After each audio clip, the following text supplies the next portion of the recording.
Hey everyone, this is Ashley with MF Magazine. I'm here with White Arrows, Nikki and Andrew. Sorry.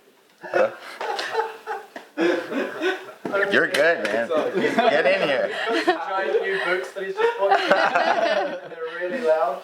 Those are handsome I'm trying to make boots. it statement. Well, Never. so I want to talk to you guys about your album that just came out, your vinyl, Get Gone.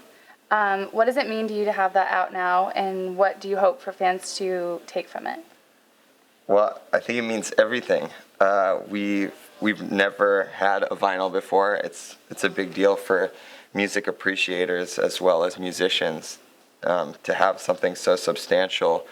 It's actually the first song that Andy and I ever collaborated on in terms of writing, and we wrote and recorded everything at our house in Los Angeles. And yeah, we're just really excited. For me, it's also, I think, the first song I've ever finished. There's songs that have been out, but they're all, demos as far as I'm concerned. Right. This is the first finished product, that got mixed and mastered and I'm all just that. embarrassed that I don't have a record player yet to hear it on, but I'm working on it. Yeah. So how does this vinyl differ from your EPs? Obviously, it's more completed, as you said. But what did you learn from the EP that you sort of brought into creating this?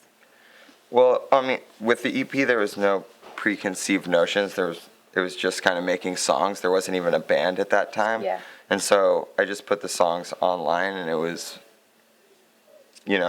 nothing serious. It's hard to have any expectations when you don't know what you're doing. Yeah.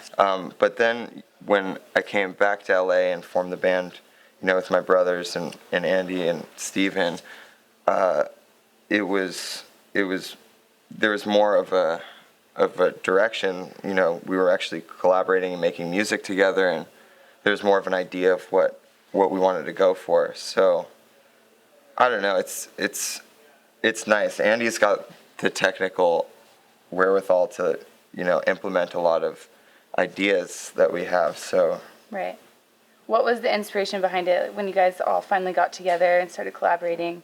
What was the common theme? Was the idea behind the songs and lyrics?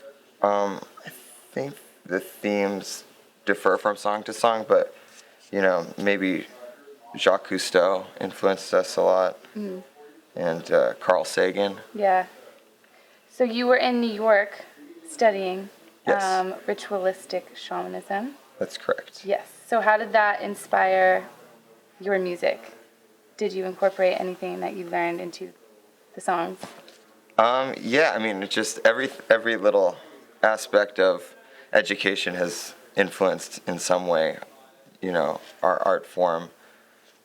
But it's just more of a spirituality and just learning something that was out of the box that influenced it. Being able, because I grew up, going to Catholic schools and really small high schools, then being able to study something that would never have been on any curriculum I would have ever seen in my Right. life. Yeah. Going from a small school to a big university, it was just kind of eye-opening. And the fact that there was no right or wrong answer, it wasn't, if it was a multiple choice question, the answer could be none of the above and still be correct. Yeah. It could be something that's not on there, and it was pretty life-changing. So in terms of that, it's helped just with my imagination. And as we were talking about before, we all have spirit animals. Totally. What are your spirit animals? Well, it could change from time to time, but right now it's an eagle. And Yeah. yours is what? What was it, leopard? I thought it was a puzzled Or- horse. No. Monkey. Wile E. Coyote. Yes. So did you both grow up in LA? Yeah. Close enough. Yeah. Orange County, so. So once you moved to New York and you came back, do you think that also, was that an eye-opening experience going from, I mean, obviously LA is a large metropolitan area, as is New York, but how did that differ and how did that impact your music? Well, whereas the songs on the EP were influenced very much by the geographical location, living in New York and just the time that it was for me in my life, being away from home for my first time. And just New York and LA are, even though they're both metropolitan, couldn't be more different from each other. Like New York, for the same reasons that it's great, is also kind of awful. because everything is so accessible to you and there's so many people, you have, this hustle and bustle, and it kind of is, Insane. yeah, it's insane, but it's also liberating. But also the fact, you start to think, oh my God, am I in a glorified prison? I haven't seen a sunset in 4 years. I can't even see the skyline. All I see is buildings and concrete and these man-made parks. And it's kind of surreal and artificial. And then moving back to LA and just having space and being able to scream when you want to and have no one hear it is a great feeling. And I think that has helped in a lot of ways in the music that we make. Well, we can record live drums now, for one, Yeah. which is nice. So once you guys finally got together, did you have any apprehension about working together? I mean, obviously your brother is in the band too. Yeah. So was there any sort of lingering thoughts that maybe this isn't going to work out, us being brothers in the same band? I don't know. It's hard. It's definitely hard. But It's not like a Nolan Liam thing. Yeah. Like it's because it's low not. key, but Yeah, we're not the Gallagher brothers. Yeah. It also helps that my brother plays drums, and whereas Liam and Noel are both songwriters, Right. so it can get intense in that way. If we were both like writing songs, and but it's pretty loving and open, and there's some things that you can't get. No matter how good of friends you are with someone, there's obviously blood that Yeah. is a bond that you can't replace. Totally. So what has been the greatest challenge as far as working together? I mean, you guys are all friends, obviously. So how do you have the balance between the friendship and working with the lyrics and the songs? How do you strike that balance? and part of the reason that we're a band is because we had a good chemistry, like songwriting wise.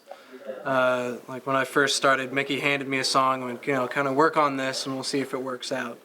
And I gave him back something, he loved it, and we just kind of clicked from there on in, and it's been great experience writing so far. We make a good team. Yeah. We've talked a bunch too about it being somewhat fatalistic. Like it's so rare, especially after high school, to even meet new people Yeah. and be friends with new people, and to find people that are on the same page as you, creatively, which is like one in a million, is insane. And then to find, besides my brother, because that's, that makes more sense, but to find, two other people, and Andy and Steven, where it's it just like clicked. It just makes sense for some reason. Where do you guys want collectively the band to go from this point? Do you have like a plan as far as for the next 5 to 10 years? Or are you just sort of embracing the moment and going Does with anyone it? think that far ahead? Jeez, I don't know. Like the future holds just finishing our very first record, Yeah. which we want to come out, in 2012, if the world still exists. And maybe, yeah, keep your fingers crossed. But hopefully in the future, we've said before, but we'd like to be the first band to play in outer space. That would be so rad. Yeah, that would be rad. Richard Branson might be down. Totally. Yeah, definitely. So, anything else you guys would like to add? Elations, inspirations. Dry land is not a myth. Oh, okay. It's true, it's not. Actually, I have a question too for my own personal thing. What's a misconception that people have about touring? Because it seems like such a glamorous, exciting experience. Okay, I have I a feeling it's probably not the case. Well, it's glamorous and it's exciting, but it's also, you're not on vacation. So when you have friends in whatever city you're going to visit, they think that which is very sweet of them, they want to like take you out and show you a good time. When in reality, for most bands, and I can speak for myself, is the nicest thing you could do is maybe just give me a shower and like a couch to sleep on, and I wasn't like, going to say anything. shut but- the door and leave. All right. Well, I'm sick of hearing these guys talk, so we're going to end. But that's Okay. it for MF Magazine, and we'll see you guys later. Thanks. Sick.